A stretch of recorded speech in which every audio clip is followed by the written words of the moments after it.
بسم اللہ الرحمن الرحیم۔ میں ہوں رخسانہ ملک۔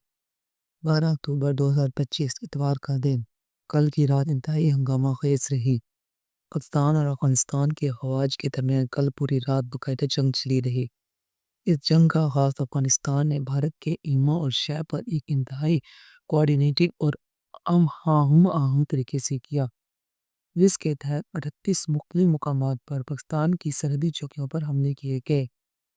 لیکن جب پاکستان نے جواب دیا تو افغان فوج کو اپنی چوکیوں سے بھاگنا پڑا۔ اس تمام صورتحال میں پاکستان کی سیکیورٹی ذرائع نے باقاعدہ طور پر خاموشی توڑی ہے، اور سب سے اہم بات یہ ہے کہ افغانستان کے وزرائے دفاع نے سیز فائر جنگ بندی کا مطالبہ کیا، جسے پاکستان نے ردی کی ٹوکری میں پھینک دیا۔ پاکستان نے واضح کیا کہ چونکہ یہ جنگ آپ نے بھارت کے ایما پہ شروع کی ہے، اسے ختم پاکستان اپنی مرضی سے کرے گا۔ افغانستان کی وزیر خارجہ کا دورہ بھارت کے دوران افغان فوج نے اعلان کیا کہ یہ حملہ پاکستان کی فضائی کارروائیوں کا بدلہ ہے۔ پاکستان کو پہلے ہی سے معلوم تھا کہ افغانستان کی سرحدی صوبوں میں متعدد خودکش بمباروں کو جمع کیا گیا ہے، اور افغان فوج ان حملوں کو ایک مشغولیت کے طور پر استعمال کر کے دہشت گردوں کو پاکستان میں داخل کروانا چاہتی تھی۔ انگورا اڈہ، باجوڑ، کرم، محمد دیر، چترال، بارنچا، بلوچستان سمیت 38 مقامات پر پاکستان کے جواب کے بعد افغان فوجیوں کو اپنی چیک پوسٹیں چھوڑ کر بھاگنا پڑی۔ وہ اپنے ساتھیوں کی لاشیں بھی چھوڑنے پر مجبور ہو گئے، کیونکہ طالبان اور ٹی ٹی پی خارج مل کر پاکستان کے خلاف لڑ رہے تھے۔ سیکیورٹی ذرائع نے لمحہ بلمحہ کی جو اپڈیٹس ہیں وہ یہ دی کہ پاکستان فوج کی چاقو چوبند پوسٹوں نے تیزی سے بھرپور اور شدید جواب دیا۔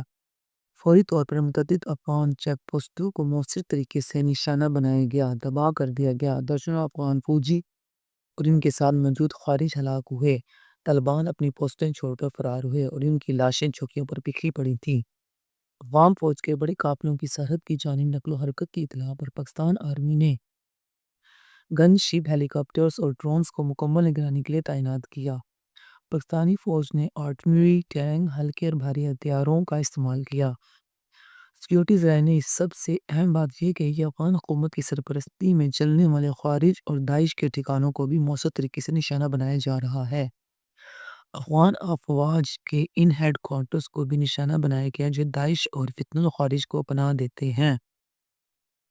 جب پاکستان کے قہر کے سامنے افغان فوج نہیں ٹھہر سکی تو افغان وزیر دفاع نے بیان جاری کیا کہ انہوں نے اپنے اقدامات روکے ہیں اور مزید کارروائی نہیں کریں گے۔ پاکستان بھی رک جائے۔ طالبان کے ترجمان ذبیح اللہ مجاہد نے بھی بالواسطہ طور پر سیز فائر کی درخواست کی۔ پاکستانی فوج کی طرف سے جوابی کارروائیاں جاری رہیں اور افغان فوج کو اپنی پوسٹیں اور ساتھیوں کی لاشیں چھوڑ کر بھاگنا پڑا۔ سیکیورٹی ذرائع نے واضح کہا کہ یہ انڈیا کے پلے بک سے اپنایا گیا حربہ ہے۔ پہلے شور زیادہ کرو پھر رکنے کا مطالبہ کرو۔ سیکیورٹی ذرائع کو کہنا تھا کہ ڈرامے کا آغاز افغانستان سے کیا گیا ہے، اس پر یاد رکھنے والا سبق پاکستان دے گا۔ The war will only stop on Pakistan's terms now۔ اب یہ جنگ صرف پاکستان کی شرائط پر ختم ہوگی۔ اس بار سہولت کار بھی نشانہ بنیں گے۔ سیکیورٹی ذرائع نے واضح کیا کہ this time their sympathizers will also be neutralized۔ اس بار ان کے سہولت کاروں کو بھی مکمل طور پر غیر مؤثر کیا جائے گا۔ اس سے پہلے صرف دہشت گردوں کو مارا جا رہا تھا، لیکن ان دہشت گردوں کو اپنی فوجی یونٹس میں پناہ دینے والوں اور ان یونٹس کو مسمار کیا جائے گا۔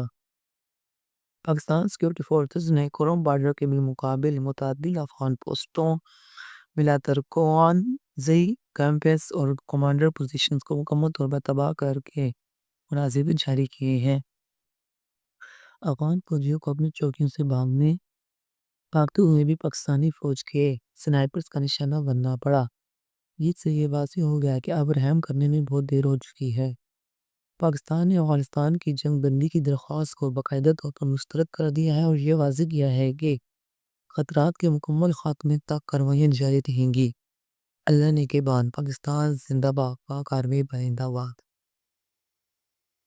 ہماری ویڈیوز اس طرح کی آپ کو اگر پسند آتی ہے تو میرے چینل کو لائک کریں، سبسکرائب کریں اور اپنی رائے کومنٹ میں دینا مت بھولیے گا۔ اللہ نگہبان۔ پاکستان زندہ باد۔